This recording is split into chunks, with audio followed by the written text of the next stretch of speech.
Let me now take up proposals for inclusive development. From the year 2011-12, allocations for being made for scheduled caste subplan and tribal subplan under the separate minor heads as part of the plan allocation. In 2012-13, the allocation for SC/ST is 37,113 crores, which represents an increase of 18% over 2011-12. Allocations for TSP in 2012-13 is 21,710 crores, representing an increase of 17.6% over 2011-12. Our government has taken definitive steps to create food security in the household level by making a food legal entitlement for all targeted people, especially for the poor and vulnerable segments of our population.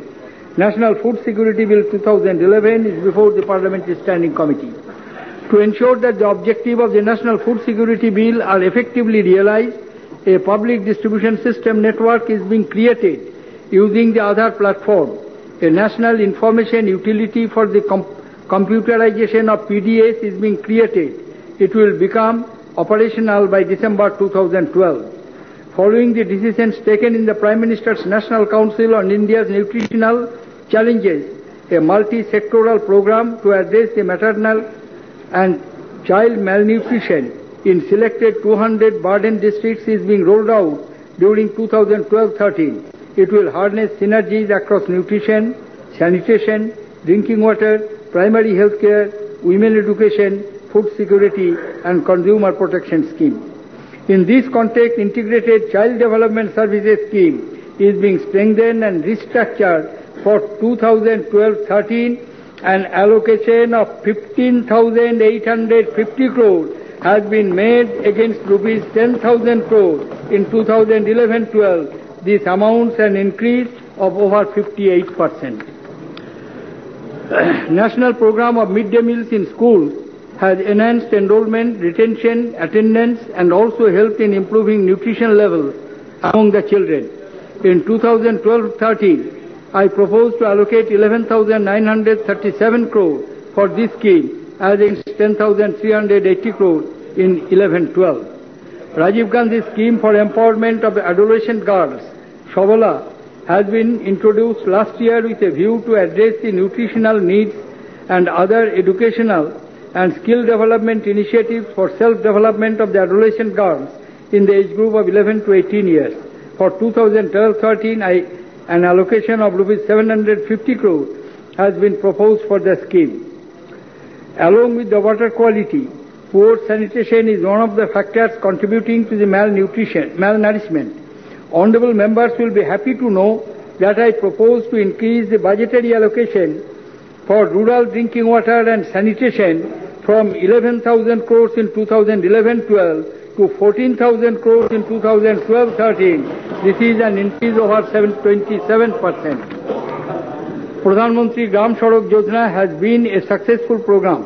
2012-13, I propose to raise the allocation by 20% in this scheme by providing 24,000 crores. It will accelerate connectivity in the states. Major initiative has been proposed to strengthen panchayat across the country through the Rajiv Gandhi Panchayat Sashaktikaran Abhiyan. This program will expand on the existing schemes for panchayat capacity building. In my budget speech last year, I had referred to our focus on the development of the backward regions.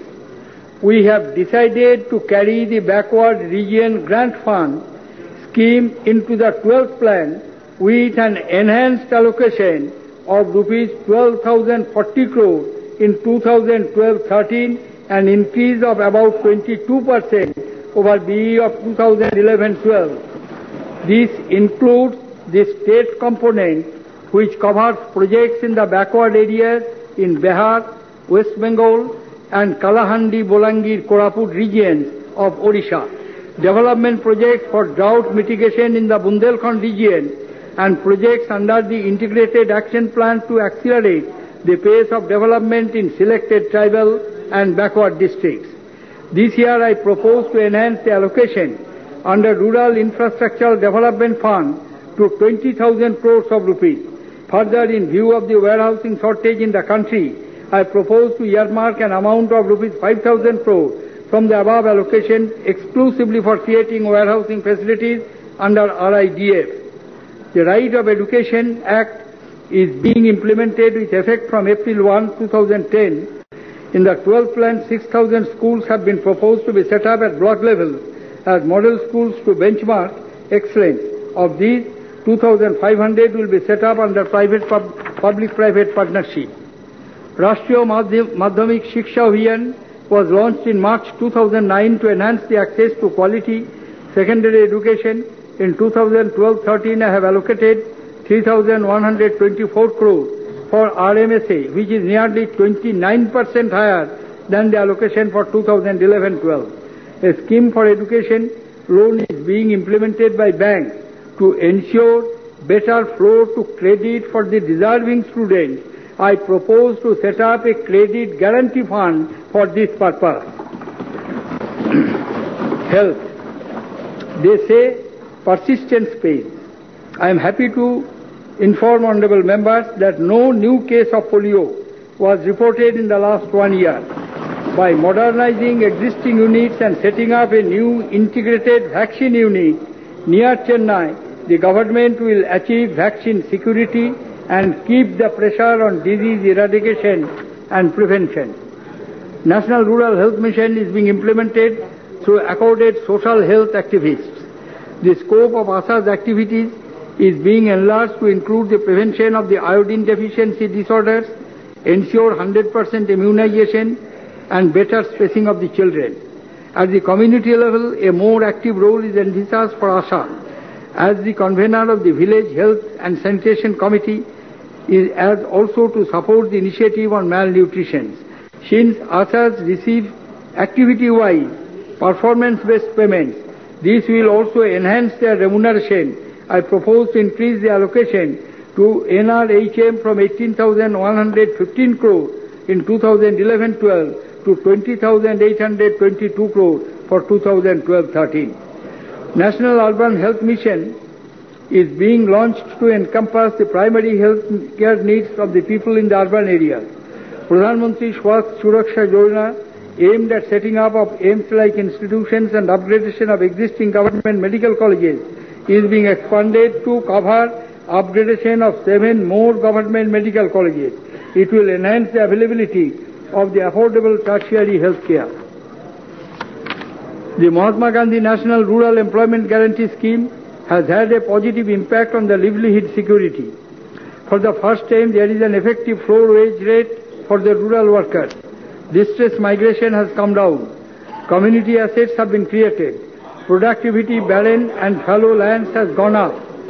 The need for improving quality of the assets and bringing about greater synergy between MG Narega and agriculture and allied rural livelihood is being addressed.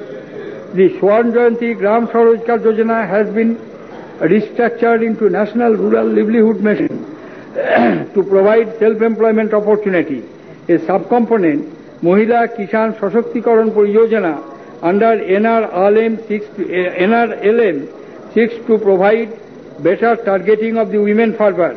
For NRLM, I propose to increase the allocation by over 34% from 2,914 crores to 3,915 crores in 2012-13.